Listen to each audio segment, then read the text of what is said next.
Continuamos en directo en Contigo Cantabria. Como les avanzábamos en el sumario, bueno, ya es bien sabido por todos que tenemos nuevo gobierno, nueva formación, alianza entre Partido Socialista y Unidas Podemos. Y yo estoy deseando conocer, ya se lo decía, la opinión de nuestro analista político Fernando Pérez. Muy buenos días. Hola Lucía, buenos días. Comenzamos o retomamos temporada en Contigo Cantabria, aunque ya haya pasado casi un mes desde que hemos empezado el año. ¿Cómo hemos empezado este 2020, Fernando? ¿Bien? Le empezamos bien y yo creo que la noticia de que haya gobierno es una buena noticia. Sí. El último programa, que fue a mediados de diciembre, hacíamos la evaluación entonces del resultado electoral que había ocurrido en noviembre y nos quedábamos con la cosa de que durante las largas vacaciones, que han sido muy largas en tiempos políticos, de Navidades, pues se ha fragado un gobierno que ahora, bueno, explicaremos un poco lo que yo pienso modestamente. Pero de entrada yo creo que es una buena noticia, porque es verdad, como ya hemos dicho en alguna ocasión, que todo el mundo sabrá, desde diciembre del 2015 hasta noviembre del 2019, es decir, 4 años justo, 4 elecciones generales, demasiadas elecciones generales para un país como España, que estaba muy acostumbrado a una estabilidad institucional.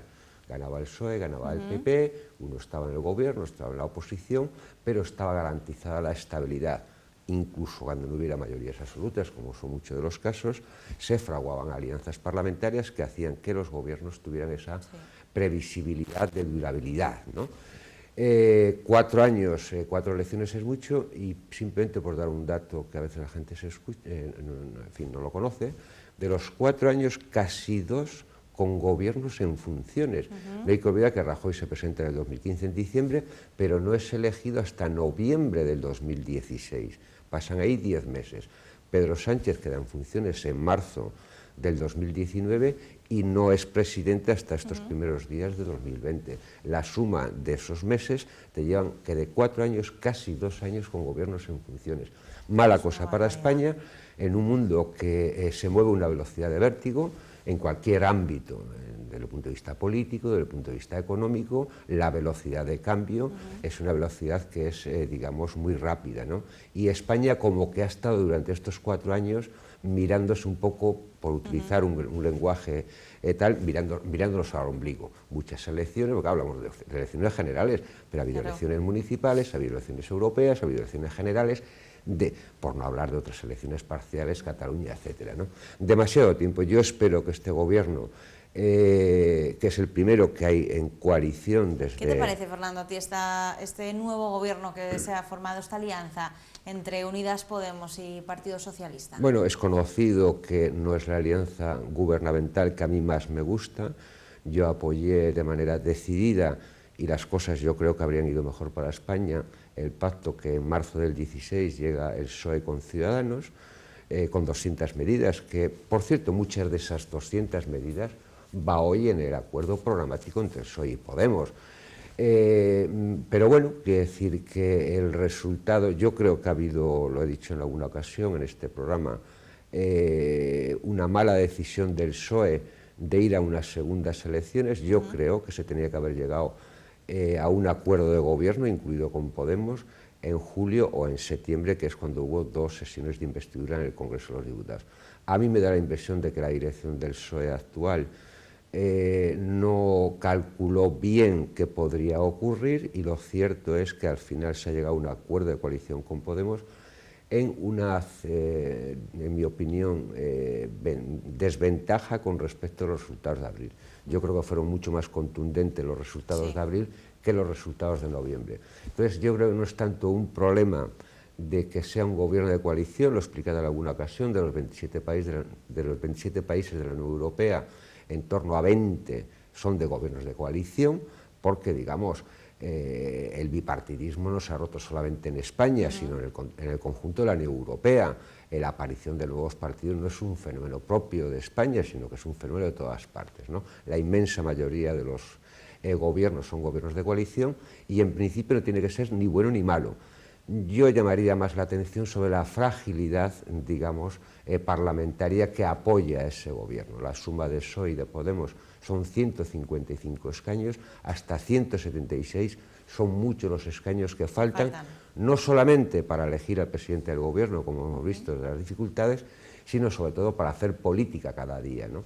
Por tanto, gobierno de coalición, bueno o malo, yo explico estos días a gente, en fin, amigos y gente que me encuentro, que es verdad que en España no ha habido gobierno de coalición, pero sí ha habido periodos largos donde era necesario pactar muchas cosas en el Parlamento, cuando no ha habido mayorías absolutas, que bueno, pues es aproximadamente la mitad de las veces, siempre ha habido que fraguar acuerdos parlamentarios. Es verdad que anteriormente o el PNV o Convergencia y Unión eran los socios que garantizaban la gobernabilidad, pero yo explico un periodo clave en la historia de España, en la historia moderna, reciente de España, que es los gobiernos de la UCD. La UCD aparece como un partido, pero todos sabemos que era una coalición de partidos que internamente llegaban a acuerdos, ¿no? Y de hecho salta por los aires la UCD como consecuencia de que esa coalición de partidos que era la UCD, cada uno toma un devenir. Y en todo caso dirige un periodo clave que es la transición política en España. Por tanto, no es una normalidad España, gobiernos de coalición en todas partes. En España hay, si no, digamos, ejemplos o experiencias sí son parecidas. No quiero hablar de los gobiernos regionales, donde los gobiernos de coalición en todas partes ha habido gobiernos de coalición y si hablamos de ayuntamientos. Yo creo que eso lo que exige es una nueva cultura política, del esfuerzo por el pacto, del esfuerzo por el acuerdo, pero yo el gran problema que tengo con este gobierno no es porque sea de coalición con un partido que a mí no me enamora, pero que en todo caso está ahí, entre otras cosas porque el acuerdo programático, que me perdonen los de Podemos que nos puedan estar viendo, se parece mucho al programa electoral de los socialistas, que decir que en ese sentido yo creo que el mensaje que hay que enviar es que tranquilidad, ¿no? Es verdad que es un partido joven, con muy poca experiencia a estos niveles gubernamentales, que exige no solamente conocimiento, que por supuesto doy por hecho que los 5 ministros de Podemos le tienen, sino luego, digamos, una experiencia, y una experiencia que no tiene por qué ser a veces individual, sino que tiene que ser colectiva. La experiencia del PSOE es conocida y reconocida, Podemos no tiene esa experiencia como partido y eso lo van a notar. Pero simplemente por cerrar esta pregunta, me preocupa no tanto el gobierno de coalición como la estabilidad gubernamental de acuerdo a los escasos apoyos parlamentarios que tiene y que además los primeros pasos yo creo que no son los buenos. Cuando comentábamos el resultado electoral, además de otras cosas, yo te hacía saber mi gran preocupación, ¿no? Que pasaban, digamos, por 2 temas. Uno, que Ciudadanos se había desplomado, se había quedado en 10 diputados cuando tenía 55, y otro, que el partido nuevo de Vox se ha ido a la tercera fuerza. Yo te decía entonces que esto expresaba una radicalización del espacio electoral que en términos parlamentarios no era bueno. Los primeros pasos que se están dando no son buenos. La radicalización que se está produciendo en los debates no augura, digamos, una legislatura serena, porque España necesita gobierno, necesita estabilidad gubernamental y serenidad y pacto. Y yo lo que deseo a este gobierno es que encuentre con las teclas, que dé con las teclas adecuadas para que efectivamente se generen acuerdos que trasciendan a las, digamos, mayorías y minorías que se han dado en el Parlamento para elegir el presidente del gobierno. Hay muchas tareas muy importantes que son de país, que son de Estado y que requieren el acuerdo de muchos, y cuando digo el acuerdo de muchos es saltándose los famosos bloques de derecha y izquierda y ir a las políticas transversales. Aquí hemos tenido ocasión de comentar algunos de los asuntos que requerirán el acuerdo de muchos y yo espero y deseo, por el bien siempre de España, que den con esa tecla adecuada. Fernando, hablas de tareas. ¿Cuáles consideras que son los deberes y los retos a más corto plazo, podríamos decir, que tiene este gobierno encima de la mesa? Aquí voy a citar al presidente del gobierno, que en su primera rueda de prensa, una vez que fue elegido presidente del gobierno, digamos los grandes titulares, o aquello que a mí me parece más relevante, es que él dijo que España necesitaba 3 diálogos y 3 grandes pactos. Y yo creo que ponía el acento en aquellas cosas que es verdad que España necesita de manera urgente acordar para salir de este impasse de muchos años, ¿no? En primer lugar, él hablaba del diálogo social. Tú, en fin, me habrás escuchado a mí reivindicar hace ya mucho tiempo que España necesitaba un diálogo social.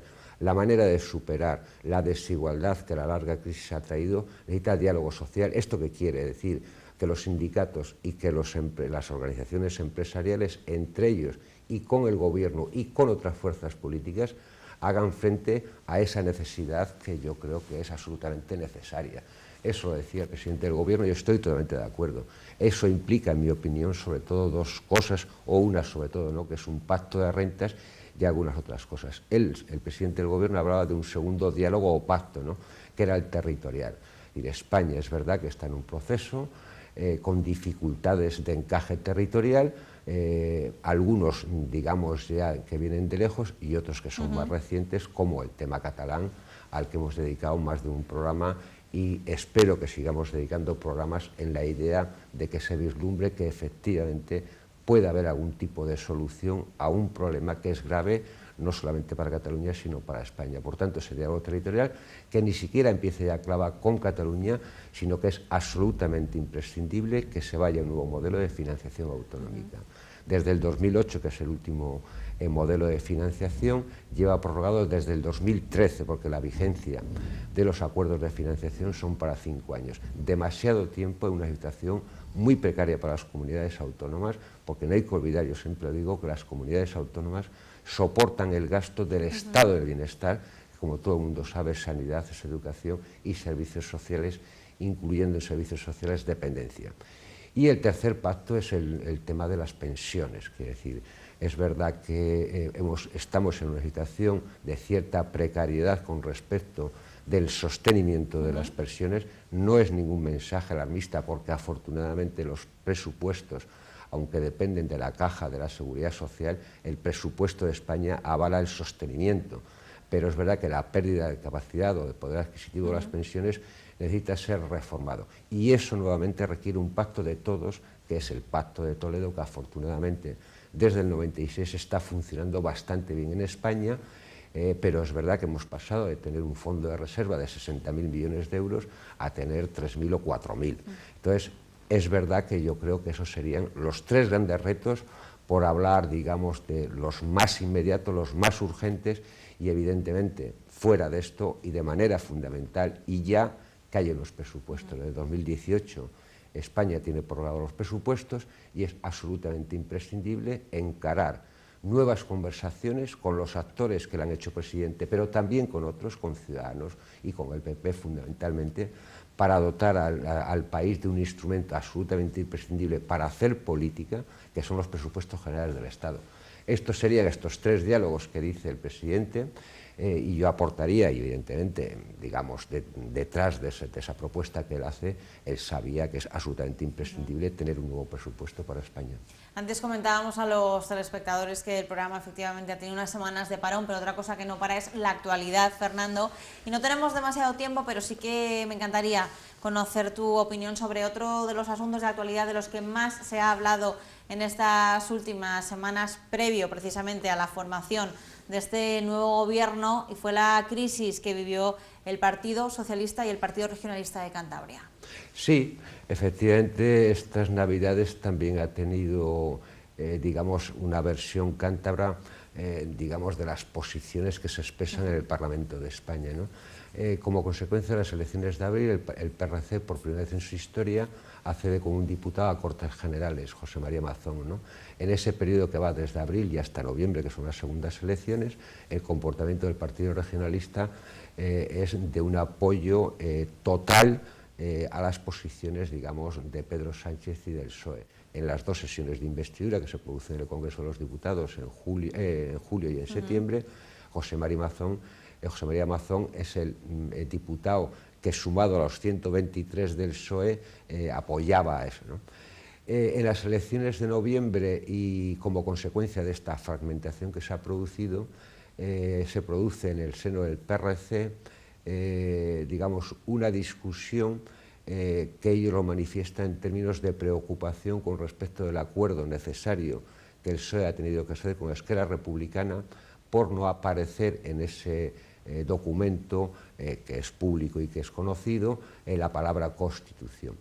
Más allá de que esto sea así, es verdad que yo soy crítico, muy crítico, con las posiciones tanto de Esquerra como de Junts-per-Cat, pero es verdad que no había otra manera de desatascar la configuración de un gobierno.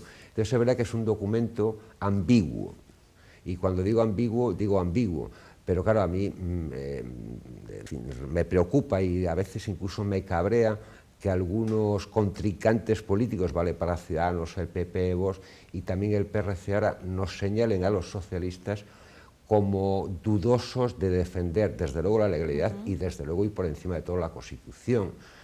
Nos da razón de ser la defensa de la Constitución acordada por todos en el 78. Pero es verdad que el PRC, en mi modesta opinión, yo creo que estaba sufriendo electoralmente, porque el electorado del PRC atraviesa todos los partidos. Cuando hay elecciones regionales lo vemos claramente, como el PRC gana en las últimas elecciones, porque pilla votos, pilla en el sentido, en fin, llano del término, del PP, del PSOE, de Ciudadanos. Es decir, es un partido tan transversal que abarca tanto que es verdad que cualquier movimiento le descoloca. Es verdad que el presidente Reyes sabe, porque además es cierto, que el PRC, más allá del componente regionalista, tiene un componente, digamos, españolista, no ocultado por él y conocido por todos, ¿no? Lo cierto es que como consecuencia de formalmente este pacto con Esquerra, donde no aparece la palabra Constitución y solo aparece ambiguamente la defensa de la legalidad, faltaría más, que por las razones internas que ellos consideren, además de estas que son explícitas, deciden votar en contra, ¿no?